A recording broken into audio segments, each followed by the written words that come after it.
Bom, eu resolvi fazer esse vídeo com a intenção de esclarecer alguns pontos em relação ao que é ser de direita, ser conservador. Primeiro porque há muita desinformação por aí, inclusive nos âmbitos universitários, mas o que é até compreensível, né, já que até Geraldo Alckmin não sabe em que espectro se encontra o Lula. Olha, eu não sei o que é esse conceito, né, de esquerda, direita. O Lula é de esquerda? Então, o Lula é de esquerda? Existe sim um antagonismo de ideias entre progressistas e conservadores, mas de forma alguma isso implica no que as palavras remetem.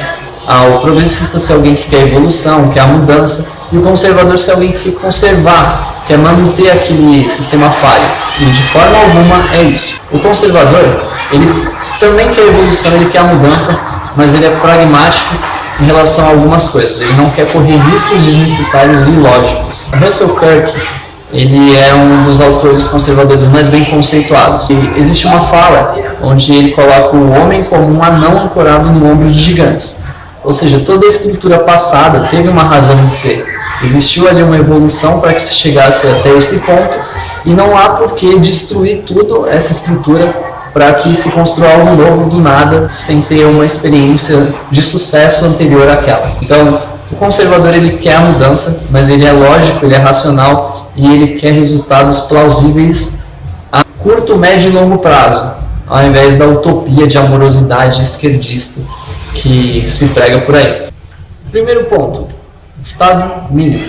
Uma pessoa de direita ou conservadora, ela tende a querer o Estado mínimo. Um Estado mínimo implica em uma máquina pública menos inchada, menos impostos. Existe um porquê disso. Quanto maior o Estado, menor o indivíduo, menor as suas liberdades, menor a sua benevolência, menor o seu caráter.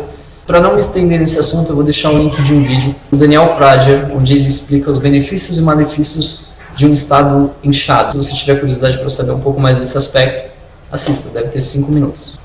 Um dado que eu vou trazer aqui para vocês é a respeito do setor judiciário brasileiro. A gente gasta aqui no judiciário brasileiro 4 vezes mais do que a Alemanha gasta no dela, 8 vezes mais do que o Chile gasta no dele, 10 vezes mais do que a Argentina. Então eu nunca odiei tanto ganhar de 10-0 de alguém. Traduzindo isso em números, daria mais ou menos 110 bilhões por ano. Primeiro ponto, Estado mínimo. Segundo ponto, aborto. Normalmente uma pessoa de direita ou conservadora, ela é contra o aborto. Porém, não existe uma cartilha de direita, então você não precisa seguir à risca. Existem nuances de todas as coisas que são trazidas, mas existe uma lógica no porquê dessas escolhas. Em relação ao aborto, como eu estava tratando antes, eu sou favorável ao aborto em 2 casos, como está descrito na lei. Em caso de estupro e em caso de risco de vida da gestante. Eu vou deixar o link de um outro vídeo, de um canal chamado Ideia Itiba, onde eles refutam os argumentos abortistas. Eu não concordo integralmente com o vídeo, visto que eles são contra, inclusive em caso de estupro, mas aí vai de cada um, questão de ponto de vista, entre quando começa a vida e quando não começa. E não existe um consenso. Em suma, também rola a questão de ser contra a legalização do aborto, inclusive porque tem a ver com as instituições MacArthur, Rockefeller, George Soros. Esses nomes podem não ser familiares para você porque você não tem procurado a fundo do assunto.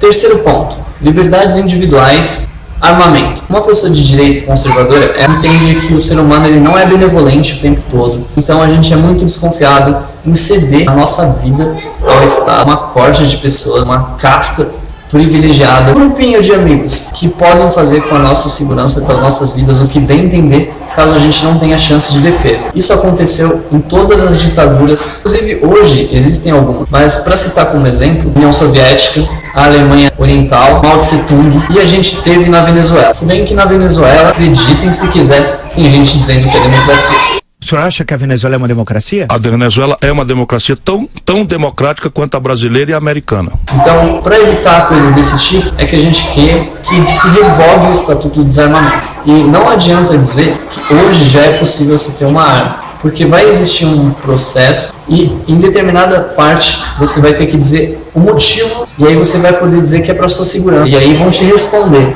o Estado te proporciona a segurança, e aí você não vai poder pegar a arma. No plebiscito, inclusive, houve uma grande maioria dizendo que não era a favor do Estatuto do Desarmamento, mas o que adiantou o plebiscito? Eu vou deixar também um vídeo do Belém Barbosa, onde ele fala com o Alan, do canal Terça Livre, sobre essa questão do desarmamento e ditaduras. É importante que você veja, para não achar que o conservador é uma pessoa de direita só quer a arma por aí para sair distribuindo tiro ou sair com ela na cintura achando que é um machão, porque não somos irracionais. Ele que manda me prender, eu vou receber a turma dele na bala. Quarto ponto, liberação das drogas. Uma pessoa de direita conservadora, ela é contra a liberação das drogas. E existe um quesito moral nisso, a questão de infligir danos a si mesmo ou a terceiros. Eu tenho visto algumas coisas, inclusive por recomendação de alguns amigos, e o uso recreativo ele já é liberado, o usuário já não é mais criminalizado, porque não é realmente um criminoso. Vou deixar duas palestras, uma de uma pessoa a favor, que é o Siddhartha, recomendação do Ricardo, que é um neurocientista que fala muito bem a respeito da maconha, tem uma argumentação muito boa. E vou deixar outra do Ronaldo Laranjeira, que é um doutor psiquiatra, que fala dos malefícios de ser legalizado a maconha em específico, mas também por conta de outras drogas. Judicialmente existe um problema de uma coisa chamada abolition crime, onde todas as pessoas presas por tráfico seriam então soltas na rua, mas enfim, essa é uma questão assim que eu não posso opinar tanto porque eu não tenho estudado a respeito. Mas de maneira geral, contra a legalização das drogas. Quinto, a favor da liberdade de imprensa e liberdade de mercado. O Instagram, Facebook, WhatsApp, esses produtos assim, eles te agradam? Você acredita mesmo que com o Estado absoluto controlando os meios de comunicação, de criação, todo o resto, esses sistemas de comunicação seriam criados? Um outro cenário que eu posso trazer para você, pensa na China. Lá existe uma jurisprudência na internet que eles chamam de firewall chinês, onde você não tem acesso a sites, vídeos, páginas, informações de forma alguma que seja contraditório ao regime. Então, é o que eu venho tentando dizer, que as pessoas parecem não enxergar. Quanto maior o Estado, menor a sua liberdade de escolha. Menores as informações que você vai ter a respeito de tudo que está acontecendo ao seu redor e mais sujeito às escolhas do Estado você vai ser. No Brasil, existiu uma tentativa de colocar mais impostos em serviços de streaming. Então, seu Netflix, seu Spotify, NetNow, tudo isso seria taxado, uma ideia que as pessoas se voltassem aos meios de mídia tradicional, porque lá o governo teria mais controle do que seria possível. Se você conseguiu entender esse vídeo até esse momento, para pensar nas pessoas que veem o PT como de esquerda e o PSDB como de direita. E entenda que a lavagem foi bem sucedida, porque essa falsa concorrência criou hoje um cenário de jogo de compadres.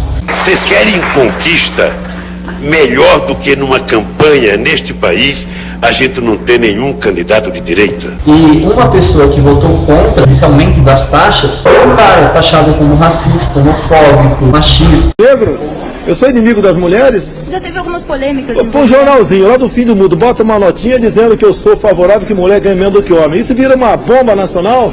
Você acha que eu seria um hipócrita de falar isso aí? Eu se defender uma tese como essa? Não, a mulher para mim é igual ao homem na questão do trabalho. Que toma pancada da Globo, o PT, toma pancada do PSDB, cara é de direita. Existiu um projeto para regulamentação da imprensa e para regulamentação da internet. Eu vou deixar o link de 2 vídeos onde José Guimarães, deputado federal do PT, fala sobre isso. Passadas as eleições, nós do PT vamos tomar uma medida, quer queiram, quer não queiram. É a regulamentação da questão da comunicação no país. E um outro vídeo do Lula, falando em 2017, sobre caso fosse eleito, prenderia os jornalistas e falaram que ele seria preso. E se eles não me prenderem logo, quem sabe um dia eu mando prendê-los por mentira que estou falando. E imagina uma regulamentação da internet. Para mim seria complicado, mas para você que se informa só pelo Quebrando o Tabu, Catraca Livre e assiste a Globo News para falar mal do Trump, não ia mudar muita coisa. 6º ponto, educação neutra. Nós acreditamos que a educação ela deve ser imparcial.